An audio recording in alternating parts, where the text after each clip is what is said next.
Phil, I'd like to begin with you. Just tonight, Tucker Carlson, by the way, is quoted as calling this a great day for America and saying of Bolton, he's a man of the left.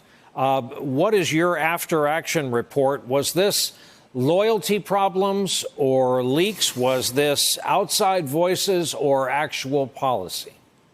Brian, it's basically all of the above.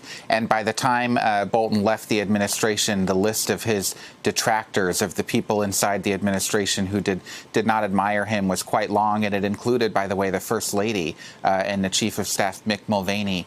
Trump and Bolton have disagreed from really the beginning of this relationship, especially on North Korea, but also on Afghanistan, on Iran, on other issues. The problem for Trump in recent weeks, however, is that Bolton's disagreements increasingly became publicly known through media reports. Bolton, of course, denies that he has leaked those sorts of details, but it bothered the president that the disputes, that these discussions they were having, especially on Afghanistan and those peace talks with the Taliban, were coming into full view.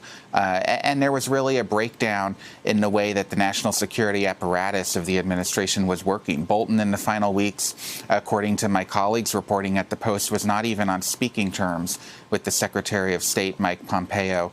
And Trump saw that as a real problem and started to really resent Bolton. I talked to a senior administration official, former official, earlier today who said that Bolton really acted like a big shot in the White House. He had a big entourage. His aides were more loyal to him than to the president himself. And the president ultimately just got sick of that.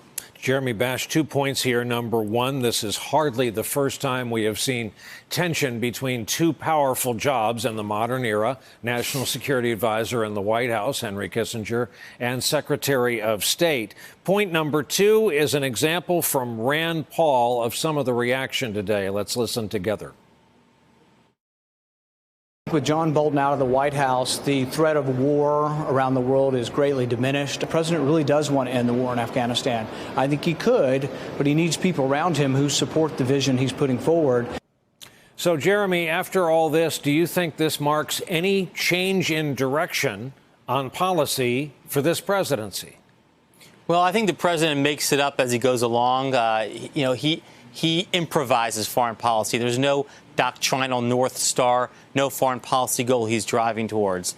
And so for that reason, John Bolton, who very much came out of the doctrinal school of being a muscular internationalist, really favored military intervention in the context of Iran, did not like cozying up to Putin, did not like the bromance with Kim Jong-un, and obviously was very wary of doing a peace deal with the Taliban that would remove U.S. troops and intelligence professionals from Afghanistan during the 9/11 anniversary week. And so this clash in some ways was inevitable. And I think it shows you the extent of the chaos, the extent of the dysfunction. And these are critically important jobs because Donald Trump is very lucky. We have not had a major national security crisis, a no-kidding, full-blown crisis, an attack on the homeland or some significant military confrontation.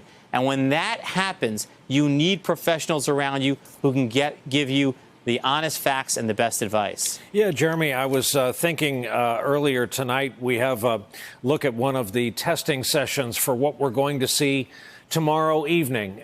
This is, after all, the eve of the 9/11 anniversary. Hard to believe it's been 18 years, and tomorrow evening over Lower Manhattan, we will see those two shafts of blue light that still puts a lump in your throat. To your point, God forbid, we have not witnessed a genuine crisis, because that's the day you realize the job of National Security Advisor in the White House is one of the most consequential in the free world. Absolutely. And the fundamental aspects of the job are to bring together the folks from the other agencies, the Director of National Intelligence, the Chairman of the Joint Chiefs of Staff, the Secretaries of Defense and State, and the other cabinet leads, and to provide options to the president to amass the facts, to consult with allies, partners around the world, and to give the president options to respond to a crisis.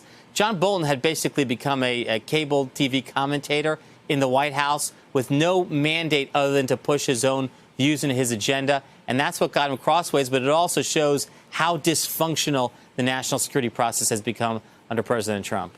Kim, at the start of our broadcast, we showed a piece of video that we didn't explain, and that was while this was all going on, shortly before the announcement, the camera crews that are always camped out in the driveway and the briefing room saw John Bolton all by his lonesome on his cell phone come out of the northwest portico there in the West Wing. No Marine present, just standing there, still the national security advisor to the president, making a phone call. Next time we heard his name, it was his departure. So, Kim, you've covered this crowd for a long time. You talked to a lot of people. Is the lesson of this that if you manage up, your chances at a longer tenure are better? Essentially, I mean, this is the White House that is run by President Trump. When he was first elected, there was a lot of talk, particularly when it came to things like the national security apparatus, that President Trump might be sort of an empty vessel or a blank slate through which others could kind of govern and just use him as a means to get there. We're seeing increasingly that that just isn't the case.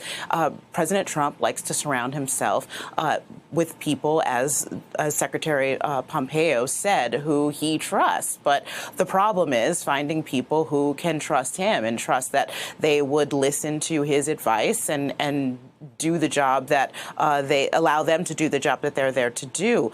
President Trump is very interested in who contradicts him, particularly publicly. I think this all came to a head clearly because of the reports that there was dissension within the White House, not just between Bolton and the president, but dragging the vice president into it, too, with news reports suggesting that he was on Bolton's side when it came to that meeting with the Taliban leaders that never happened. That seemed to really anger this president. One thing that I'm hearing from the Hill, of course, from a lot of lawmakers, you talked about some of the Republicans who were not sad to see Bolton go. Certainly the Democrats were not fans of Bolton. I think Tucker Carlson is wrong there.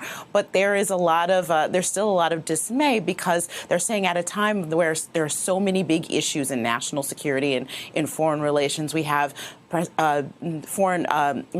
Minister Benjamin Netanyahu, for example, just as all this was happening, was claiming that the United States was going to assist him or cooperate with him in annexing parts of the West Bank. There's a lot going on, and the national security apparatus is in complete disarray. There's no sense of who's in charge. The president is firing people on Twitter, and all that makes it very difficult for the United States to lead. So it's a lot of chaos and confusion. It's something that the president doesn't seem to mind so much, but certainly folks on the Hill and elsewhere are very concerned about it.